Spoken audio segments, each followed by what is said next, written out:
지금 이 딥다이브를 듣고 계신 청취자님, 혹시 오늘 아침에 그 짙은 안개 속에서 고속도로 운전해 보신 적 있으신가요? 아, 안개 낀 날 운전이요? 정말 피곤하죠. 맞아요. 속도를 확 줄이자니 뒷차가 들이받을 것 같고 또 그대로 밟자니 당장 코앞에 뭐가 튀어나올지 몰라서 막 식은땀이 흐르잖아요. 네, 그 느낌 확실히 알죠. 오늘 우리가 이 심층 분석에서 다룰 시장 상황이 딱 그 아슬아슬한 느낌입니다.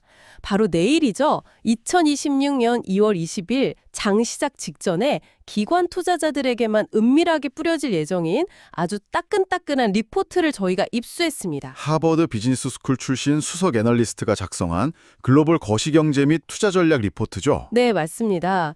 자, 이 리포트 제목부터가 아주 심상치 않은데요. 안개 속의 질주, 회색 코뿔소를 직시하라 이겁니다. 회색 코뿔소? 네. 덩치가 워낙 커서 달려오는 게 땅이 울릴 정도로 뻔히 느껴지는데도 사람들이 애써 모른 척하거나 과소평가하는 그런 거대한 위험을 뜻하거든요. 그러니까 지금 시장이 막 AI 낙관론이라는 그 화려한 파티에 취해서 무대 뒤편에서 벌어지는 심각한 파열음을 일부러 외면하고 있다. 이런 뜻인가요? 정확합니다. 현재 시장을 덮치기 직전인 그 회색 코뿔소를 이 리포트에서는 두 마리의 바퀴벌레에 비유하고 있어요. 바퀴벌레요? 어우, 징그러운데요? 그만큼 치명적이라는 거죠. 첫 번째 바퀴벌레는 사모신용, 즉 프라이빗 크레딧 시장의 균열이고요. 두 번째는 지정학적 리스크가 쏘아올린 에너지 인플레이션입니다. 아, 사모신용 부실과 유가 급등. 자, 하나씩 퍼봅시다. 파티장의 그 시끄러운 AI 음악 소리를 잠시 끄고 이 두 마리 바퀴벌레가 청취자님들의 계좌에 당장 어떤 영향을 미칠지 한번 뜯어보죠. 먼저 첫 번째, 무대 뒤의 문제, 사모신용 시장 이야기부터 해볼까요? 네, 좋습니다. 방금 확인해 보니까 미니 S&P 500 지수가 6872.25로 한 0.32% 하락한 채 거래되고 있더라고요. 근데 이 하락의 진원지가 블루아울 캐피탈이라는 거대 사모펀드의 환매 중단 사태 때문이라는 분석이 나왔어요. 여기서 정말 흥미로운 점은 이 현상을 단순히 어떤 펀드가 투자를 잘못해서 돈을 못 돌려준대 이런 식으로 가볍게 넘기면 절대 안 된다는 겁니다. 그럼 좀 더 구조적인 문제라는 말씀이신가요? 그렇죠. 왜 하필 지금 블루아울 같은 거대 사모신용에서 문제가 터졌는가? 그 자금이 도대체 어디로 흘러갔는지를 추적해야 하거든요. 어디로 갔나요? 최근 2에서 3년 동안 막대한 프라이빗 크레딧 자금이 쏟아져 들어간 곳이 바로 AI 데이터 센터와 서버 구축 같은 인프라 시장이었습니다. 아, AI 인프라요? 저는 테크 기업들이 자기들 돈으로 다 하는 줄 알았거든요. 전통적인 은행들은 아직 뚜렷한 현금 창출 모델이 없는 AI 인프라에 수조 원을 대출해주는 걸 굉장히 꺼립니다. 규제도 깐깐하고요. 은행 문턱이 높으니까 네. 그래서 고수익을 노리는 사모펀드들이 그 빈자리를 치고 들어가서 AI 혁명의 숨은 쩐주 역할을 해왔던 겁니다. 그러니까 실리콘밸리 기업들이 막 엔비디아 칩을 쓸어 담고 거대한 데이터 센터를 지을 수 있었던 그 뒷배경에 이 사모펀드들의 대출이 있었던 거군요. 맞습니다. 그런데 펀드 환매 중단, 즉 투자자들이 내 돈 돌려달라고 했는데 펀드 측에서 셔터를 쾅 닫아버렸다는 건 이 연결고리 어딘가가 끊어졌다. 바로 그 지점입니다. 펀드 입장에서는 투자자들에게 돌려줄 현금을 마련하려면 자산을 팔아야 하잖아요. 그렇죠. 그런데 이들이 투자한 자산이 주식이나 채권처럼 마우스 클릭 한 번에 현금화할 수 있는 유동자산이 아닙니다.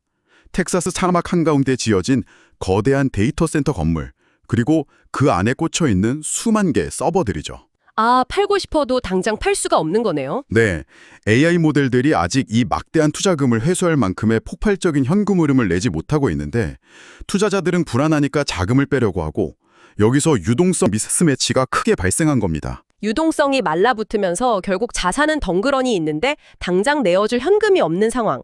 그래서 일각에서는 이걸 두고 AI 폰지 사기 논란으로 번질 수 있다고 경고하는 거군요. 네, 표현이 다소 극단적이긴 하지만 그만큼 구조가 아슬아슬하다는 뜻이죠. 이 사태의 진짜 무서운 점은 시스템 전반의 캐펙스, 즉 설비 투자 경색을 불러올 수 있다는 겁니다. 캐펙스 경색이요?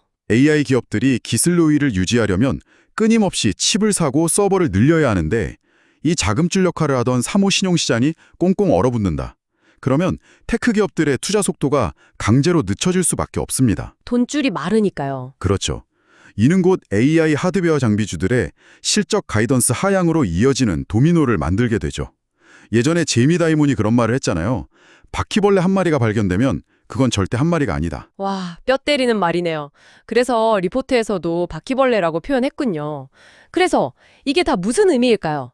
청취자님 입장에서 당장 내일 장이 열리면 들고 있는 빅테크나 반도체 주식 다 던지고 도망쳐야 합니까? 이거 혹시 제2의 리먼 사태 전조 증상 아닌가요? 다행히 스마트머니들의 움직임을 보면 그렇게 극단적인 시스템 붕괴로까지는 보지 않는 기류가 강합니다. 아, 그래요? 네. 실제로 오늘 장 막판에 저가 매수세가 유입되었다는 데이터가 그걸 증명하죠. 시장은 이미 이번 사태를 어느 정도 올 것이 왔다 수준의 예견된 악재로 소화하고 있습니다. 예견된 악재다. 사모대출부실이 전통적인 대형은행들의 대차대조표를 직접적으로 훼손할 만큼 복잡하게 얽혀있지는 않거든요. 그래서 시스템 전체 리스크보다는 특정 섹터의 유동성 이벤트로 끝날 확률에 베팅하는 겁니다. 오히려 시장이 발작을 일으켜서 매물이 쏟아지면 그걸 기회로 삼으려는 세력이 대기하고 있다 이거군요. 리포트에서도 매그니피센트 7 같은 대형 기술주들이 이 이슈로 가격 조정을 받으면 우량주 비중을 확대할 기회로 삼으라고 조언하더라고요. 맞아요. 펀더멘탈 자체가 무너진 게 아니라 자금 조달 시장의 일시적 병목 현상일 뿐이라는 시각이죠. 하지만 청취자 여러분, 여기서 안심하긴 이릅니다. 왜죠? 두 번째 바퀴벌레가 남았나요? 여기서부터 진짜 흥미로워지는데요. 무대 뒤편에서 기어나온 두 번째 바퀴벌레가 훨씬 더 거시적인 판을 뒤흔들고 있습니다. 바로 에너지 인플레이션과 연준의 딜레마죠. 아, 유가. 간밤에 WTI 크루드유가 배럴당 66.78달러로 무려 2.44%나 치솟았더라고요. 이란 전쟁 우려가 완전히 현실화되는 분위기던데요. 이걸 더 큰 그림과 연결해보자면 유가 급등이 단순히 주유소 기름값 오르는 차원의 문제가 아니라는 걸 아셔야 합니다. 그럼요. 인플레이션 하락 경로에 완전한 급제동을 걸어버린 겁니다. 지난 몇 년간 파월 의장과 연준이 물가 잡겠다고 그 고생을 하면서 금리를 올려놨잖아요. 네, 이제 겨우 물가 좀 잡히고 금리 인하 기대감이 솔솔 나오던 참이었죠. 그런데 유가가 다시 튀어오른다. 이건 불난데 기름을 들이붓는 격입니다. 현재 미국채 10년물 금리가 113.00으로 전일 대비 상승세를 보였습니다. 채권 시장은 이미 이 물가 상승 리스크를 가격에 반영하기 시작한 거죠. 금리 인하 명분이 사라지는 거네요? 게다가 최근 발표된 고용 지표들 보셨죠? 여전히 너무 튼튼합니다. 맞아요. 미국 고용은 진짜 경이로울 정도죠. 연준 입장에서는 금리를 내릴 명분이 완전히 소멸해버린 겁니다. 고용나 탄탄하고 유가발 물가 상승 우려까지 겹쳤는데 금리를 내린다. 인플레이션 다시 폭발하면 연준 신뢰도는 끝장납니다.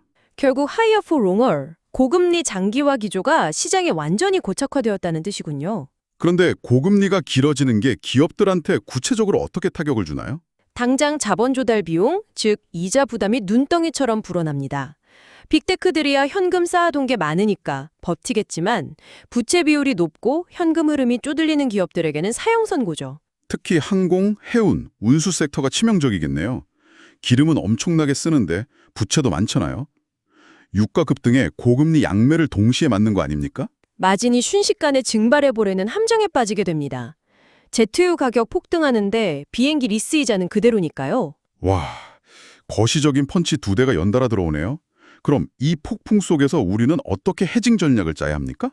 리포트는 향후 10일간 진행될 이란 관련 협상 결과가 가장 중요한 변곡점이 될 거라고 경고합니다.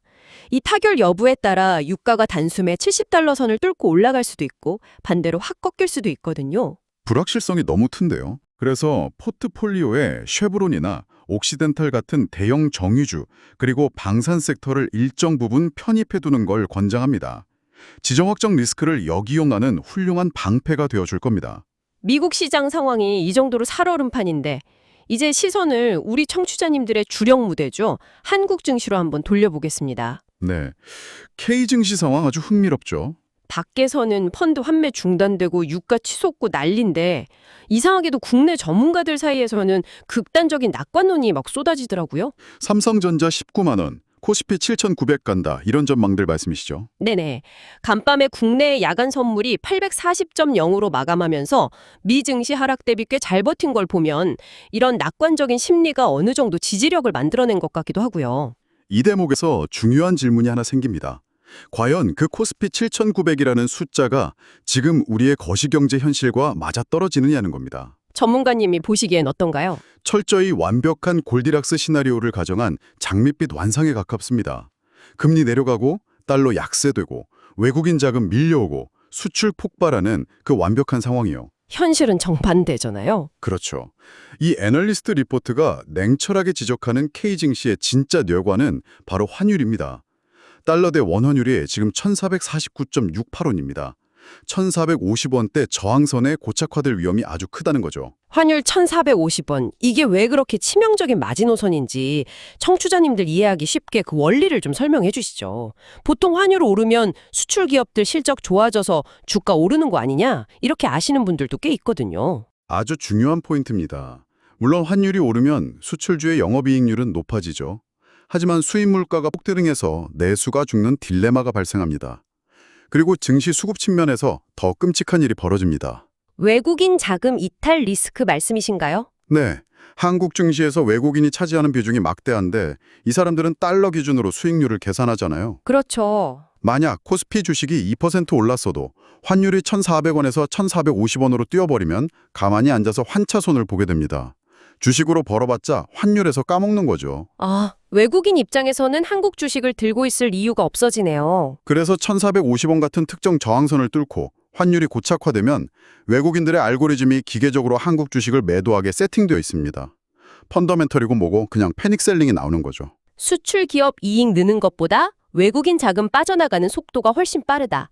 겉으로는 야간 선물이 버티면서 평온해 보였지만 속으로는 2,450원이라는 둑이 무너지기 직전이었군요. 그래서 막연한 낙관론을 경계하라는 겁니다. 그럼 한국 시장에서는 도대체 어디에 투자해야 됩니까? 뜬구름 잡는 테마주 말고 진짜 거시적 압박을 버텨낼 모멘텀이 있는 섹터가 있을까요? 뚜렷한 실적 수혜가 확실한 곳으로 대피해야죠. 리포트에서는 두 곳을 꼽습니다. 첫째는 AI 밸류체인의 핵심인 HBM 관련 반도체 주식들입니다. 역시 반도체. 그리고요? 두 번째가 아주 재미있는데 미 해군 협력 이슈가 있는 조선업입니다. 조선업이요? 그냥 배 만드는 거 말고 다른 모멘텀이 있나요? 함정 유지 및 보수, 즉 MRO 사업입니다. 미국 조선소들이 지금 인건비로 비싸고 캐파도 부족해서 해군 함정 수리를 제때 못하고 있거든요. 이걸 기술력 좋은 한국 조선소에 맡기지 시작한 겁니다. 아, 배를 한 번 팔고 마는 게 아니라 꾸준히 수리하면서 돈을 버는 구조군요. 정확합니다. 장기적이고 안정적인 현금 창출이 가능한 실적 기반 모멘텀이죠. 환율 압박을 이겨낼 수 있는 진짜 펀더멘털입니다. 야, 이거 정말 중요한 팁이네요. 자, 그럼 이쯤에서 청취자님들께 제가 직접 한번 여쭤보겠습니다. 자, 청취자님, 지금까지 들으신 이 자욱한 안개 속에서 우리는 당장 내일 어떻게 운전대를 잡아야 할까요? 전문가님, 더도 덜도 말고 딱 트레이더 관점의 실전 투자 전략으로 정리해 주시죠. 네, 리포트에 나온 액션 플랜을 포트폴리오별로 명확히 나누어 드리겠습니다. 먼저 파생 상품 하시는 분들, 선물 옵션 하시는 분들이요. 이란 협상 마지노선이 10일 남았고 미국 대법원의 관세 판결도 임박했습니다. 방향성을 맞추려 하지 마시고 변동성 자체에 베팅하는 스트레들 전략을 권장합니다. 위로 가든 아래로 가든 크게 움직이기만 하면 수익이 나는 양방향 베팅이죠. 네, 특히 국내 야간 선물이 840선에서 버텼다고 안심하면 안 됩니다. 미증시가 조정받으면 언제든 830선 이하로 밀릴 수 있다는 걸 열어두고 아주 보수적으로 접근하셔야 합니다. 알겠습니다. 그럼 현물 주식 투자자들의 코어 포트폴리오, 즉 중심축은 어떻게 잡아야 할까요? 코어 포트폴리오는 역시 삼성전자, SK 하이닉스 같은 AI 반도체 주도주입니다. 단 철저하게 눌림목 분할 매수 원칙을 지키셔야 합니다. 시장이 억울하게 빠질 때 조금씩 담는 거죠. 추격 매수 금지, 떨어질 때만 줍는다. 네. 그리고 세 번째, 위성 포트폴리오, 새틀라이트 포트폴리오에는 아까 말씀드린 유가급 등 해치용, 정유주나 방산주를 방패로 달아두시고요. 코어는 반도체, 위성은 정유랑 방산. 마지막으로 소형주 전략도 있을까요? 스몰캡은 지수에 베팅하지 마시고 코스닥 150 내에서 실적이 확실히 찍히는 소부장, 즉 배터리와 반도체 소재 부품 장비 종목을 발굴해서 진주 찾기를 하셔야 합니다. 실적 없는 테마주는 철저히 배제하라는 말씀이시군요. 자, 이제 이 깊은 분석을 슬슬 마무리해 보겠습니다. 결국 이 모든 전략을 관통하는 리포트의 핵심 결론은 뭡니까? 요약하자면 돈이 넘쳐나던 유동성의 잔치는 끝났다는 겁니다. 이제 시장은 실적과 리스크 관리 능력이라는 아주 냉혹한 시험대에 올랐습니다. 사무신용 리스크나 유가 급등은 그 시험의 시작이더니죠. 애널리스트가 리포트 마지막에 남긴 뼈 있는 제언이 생각나네요. 낙관론에 취하되 신발끈은 믿거두십시오. 명언이죠. 돌발 악재에 대비해서 헐값에 좋은 자산을 담으려면 총알이 있어야 하잖아요. 그래서 현금 비중 10%를 반드시 유지하라는 구체적인 지침까지 있었습니다. 이 10%의 현금이 가장 강력한 무기가 될 수 있다는 점, 청취자님들 꼭 기억하셨으면 좋겠습니다. 네, 방어력이 곧 수익률이 되는 장세니까요. 자, 청취자님, 오늘 우리는 이 딥다이브를 통해서 AI 인프라 자금줄이 마르는 사모신용 리스크 현상, 그리고 중동의 긴장으로 에너지 가격이 급등하는 상황을 살펴봤습니다. 아주 굵직한 두 마리 회색 코뿔소였죠. 그렇죠. 그렇다면 여기서 한 걸음 더 나아가서 자료에는 없지만 우리 스스로 한번 생각해 볼 만한 질문을 제가 던져볼까 합니다. 어떤 질문인가요? 막대한 전력을 집어삼키는 이 거대한 AI 산업이 자금 경색과 에너지 비용 폭등이라는 두 마리 코뿔소와 동시에 정면 충돌한다면 어떻게 될까요? 아, 전력 부족과 자금 부족의 이중구네요. 네, 우리는 지금까지 누가 가장 똑똑한 모델을 만드느냐만 지켜봤습니다. 어쩌면 미래의 진정한 AI 패권은 가장 거대한 모델을 만드는 기업이 아니라 제한된 자금과 폭등하는 에너지 속에서도 살아남을 수 있는 가장 에너지 효율적인 모델을 만드는 기업으로 넘어가는 것은 아닐까요? 무식하게 전기 먹는 AI가 아니라 효율적인 AI가 승자가 된다. 청취자 여러분의 투자 신발끈은 지금 어떤 미래를 향해 단단히 묶여 있습니까? 오늘도 이 안개 낀 시장의 팩트를 파헤치는 딥다이브의 끝까지 함께해 주셔서 감사합니다. 다음 심층분석에서 더 날카로운 인사이트로 찾아뵙겠습니다. 감사합니다. 성공 투자하십시오. 안전운전하시고요. 좋아요, 구독 부탁드립니다. 감사합니다.